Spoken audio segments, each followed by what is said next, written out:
छत्तीसगढ़ का गरियाबंद जिला धान की उपज के लिए पहचान पहचान बनाने वाला जो इलाका है छत्तीसगढ़ के गरियाबंद जिला में। लेकिन इसी जिले के कुंडेलभाटा धान संग्रहण केंद्र पर इन दिनों सन्नाटा पसरा है।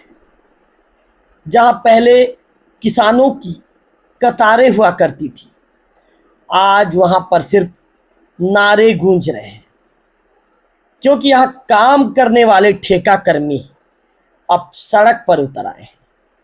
कारण है अपने ही पसीने का हक पाने के लिए इन्हें जद्दोजहद करना पड़ रहा है। कर्मचारियों ने एक बार फिर कामकाज ठप कर दिया है। गेट के सामने धरना, जबरदस्त नारेबाजी और एक ही मांग, पीएफ भुगतान करो, ठेका प्रथा बंद करो। इन बातों को लेकर कर्मचारियों ने वहां पर नारेबाजी करना शुरू कर दिया है। उनका आरोप है कि ठेकेदार की मनमानी और प्रबंधन की लापरवाही ने उन्हें मजबूर कर दिया है। ये पहला मौका नहीं है। 23 जुलाई 2025 को भी इन कर्मियों ने हड़ताल की थी। तब जिला विपणन अधिकारी ने भरोसा दिलाया था कि 40% पीएफ राशि जल्द ही जमा कर दी जाएगी। लेकिन करीब एक महीना बीत चुका है।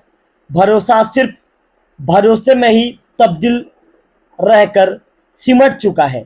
जमीनी स्तर पर वह भरोसा अब तक भरोसा वाला भरोसा साबित नहीं हो सका है।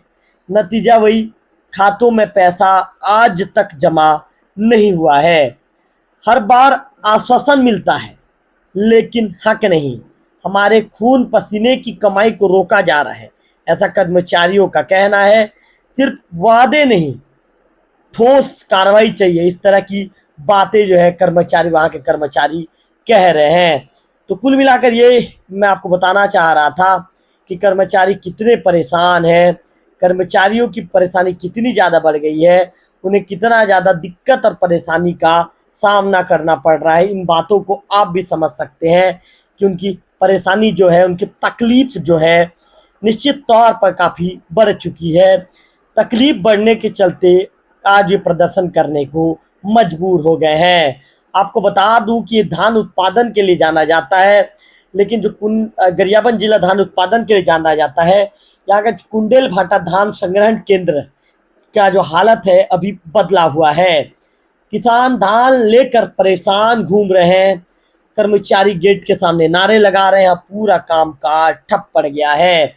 आज एक बार फिर से जो ठेका कर्मी हड़ताल पर हैं, मैंने पहले ही बता दिया था, एक बार फिर बता दूं, पीएफ भुगतान में भारी लापरवाही, ठेकेदार अपनी मनमानी कर रहा है और अधिकारी सिर्फ आश्वासन देकर चले जाते हैं।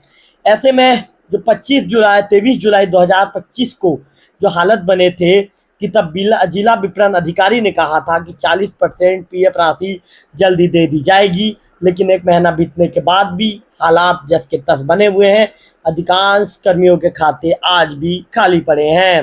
कर्मचारियों का कहना है कि अगर जल्द समस्या का समाधान नहीं हुआ तो हड़ताल और उग्र प्रदर्शन किया जाएगा। धरना की सूचना मिलते ही पुलिस प्रशासन हरकत में आया। फिंगेश्वर पुलिस, जिला विपणन अधिकारी अमित चंद्राकर, तहसीलदार अंजलि खलको और जिला खाद्य अधिकारी अरविंद दुबे मौके पर पहुंच गए।